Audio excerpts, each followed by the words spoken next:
WhatsApp guys, কেমন আছেন আপনারা সবাই? আশা করি ভালো আছেন নিশ্চয়ই। আমি নিজে ভালো আছি আপনার দোয়া এবং আশীর্বাদে।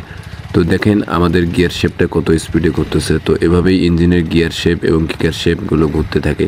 তো এক সময় ঘুরতে ঘুরতে দেখা যায় যে ইঞ্জিন অয়েল সেলগুলো নষ্ট হয়ে যায়। আর ইঞ্জিন অয়েল সেলগুলো নষ্ট হয়ে গেলে ইঞ্জিন থেকে অয়েল পড়ে এবং যখন ঘরের মেঝেতে গায়ে রাখেন তখন দেখা যায় যে অয়েল পড়ে মেঝেটা নষ্ট হয়ে যায়, দেখতে খারাপ দেখা যায়। তখন কিন্তু ইঞ্জিন অয়েল সেলগুলো পরিবর্তন করতে হয় এবং আমরা পরিবর্তন করে দিই।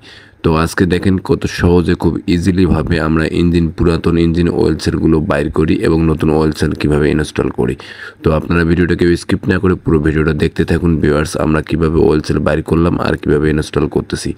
তো আপনারা যারা আমার পেজে নতুন, প্লিজ আমার পেজটাকে ফলো দিয়ে লাইক করুন, শেয়ার করে সাথেই থাকুন আর নিত্য নতুন বাইকের ভিডিও দেখতে থাকুন আর উপভোগ করতে থাকুন আনন্দ।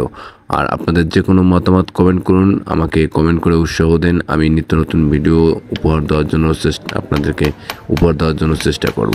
ততক্ষণ সবাই ভালো থাকবেন। Save drive save life. ধন্যবাদ সবাইকে।